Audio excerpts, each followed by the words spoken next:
Hi, I'm Dan P. with Infinite Lives, and we're looking at Timespinners with Bodie. How's it going? Good, how are you? So, what's Timespinners? Timespinner is a 2D metroidvania about a young woman who travels through time to destroy the empire that killed her family. All right, so, I mean, I like Metroidvania-type games. A lot of people do. I've seen a ton of them come out recently. So what makes Timespinner a little different or unique? So the main thing about Timespinner, like the namesake, is that the first gating ability, like Metroidvania gating ability you get, is freezing time. So freezing time is kind of a combination of Castlevania's Time Stop, where enemies and everything on the map just stops. And it's also adds Super Metroid's Ice Beam, which freezes enemies and they become platforms. And it's a new mechanic, and it feels good because everything stops at once, and you don't have to like single them out and target them. Awesome. So, I mean, is this kind of like what's your part in making Timespinner? Are you kind of like the whole everything on this game right now? It's my baby. I've been working on it on and off for like 8 years, full time for the last 2 years. I'm doing the majority of the art, all the programming and design.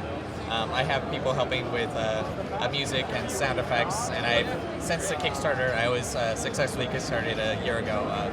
Since then, I've been able to hire an artist or two to help out on stuff that I don't have time to do, or I'm not that good at. So, I mean, where are we at with the game right now? Like, I mean, is it? I mean, how far off is the release, or whatever release means nowadays, right? But I mean, like, how comfortable are you with the game? So the game's coming along nicely. Right now it's in an alpha state, so we actually have alpha builds out to our backers. I'd say the game is code complete, so the engine is done. But we are not quite content complete. We probably are about halfway done with like the world and the enemies. We're aiming for a Steam Early Access release in July, and then after that we'll be working on the ports to PlayStation 4 and Vita. And then after that final release, we'll start working on the port to 3DS. All right, so, when you first started making this game 8 years ago, right? 8 years ago, did you ever think like, I'd be on a Sony platform, or even you would get to this point, right? I mean, I'm pretty sure you were like, okay, I'm gonna just try and see where I can get to. Like, take us back to when you first started working on the game. Where did you think this is going to end up, and are you kind of like past it, or you think you're right where you think you were supposed to be?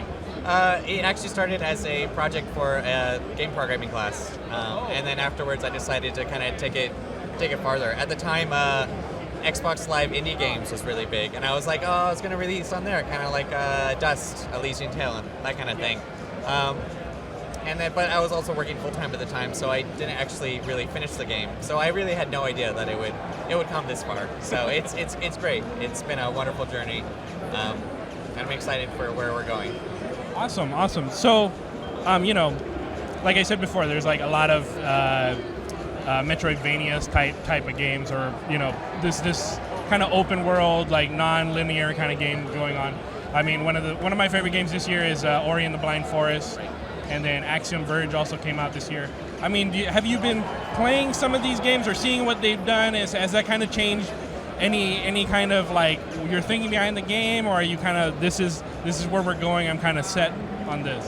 I played a few of those games like Axiom Verge and stuff, and they definitely give me ideas and inspire me to do new things. But for the most part, like the core of the game is probably not going to change. But it does that's a good idea. I should think about doing that kind of thing. So it's a nice source of inspiration. So how's the reaction been so far on the at PAX? I mean, a Metroidvania game, like there's action in it, so you can kind of get the feel for that right away. But there are a lot of aspects to it. Is kind of like building up your character, getting new powers, and exploring things, and that's kind of hard to see in a very small slice on the convention floor. So, how are people reacting to the game? What are you kind of taking away from showing it here? People are reacting very well to the game. The game seems to be popular, and people are doing really well. Actually, yesterday's build was much harder, and actually just watching people, I realized there was a lot of little tiny things, little tweaks I could make to make the game better. And today, it's actually people are successfully doing things exactly the way I wanted to do them, like much higher than they were yesterday. So it's going well, and like the kind of things like you mentioned, like leveling up and exploration. I think I put in little tidbits, like a little hidden wall or leveling up. Like I lowered the threshold for leveling up like last night so that people would level up more today, and it's worked out really well. Do you still get? I mean, I'm assuming like when you first started showing the game, you were very nervous on how people would play, if it would break, and those kind of things. Like, do you still get nervous showing the game? Like, it's 8 years in development. You've got the Kickstarter. You've got an alpha out. You're going to release on a Sony platform. Like, like when you show it on a convention floor, is it still kind of like the nervous excitement kind of thing? I actually that went away. Awesome. I think it was the Kickstarter that killed it. But before the Kickstarter, I would take it to like local Seattle indie groups to do playtesting, and they gave me a lot of feedback, and it was scary. Like.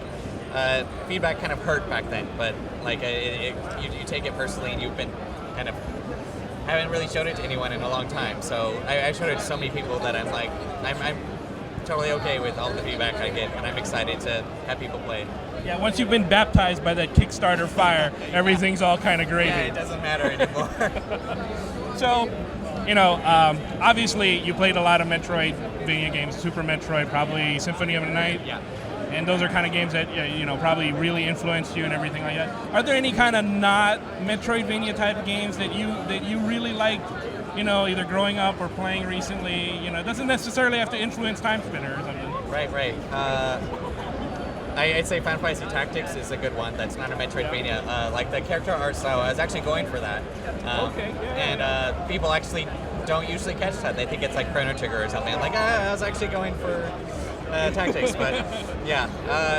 There's, let's see, what did I play lately? I don't know, like I'm playing Witcher right now, and like I get tiny ideas about character progression and characters and stuff like that for games like Dark Souls as well. I guess some people would consider Dark Souls a Metroidvania, but like I get some good ideas from that too. I'm not going to make it that hard though. Awesome. Well, thank you so much. Game looks pretty cool. I mean, buddy Kevin won't stop talking about it, so we'll probably have to play it very soon. So thank you so much. Yeah, thank you.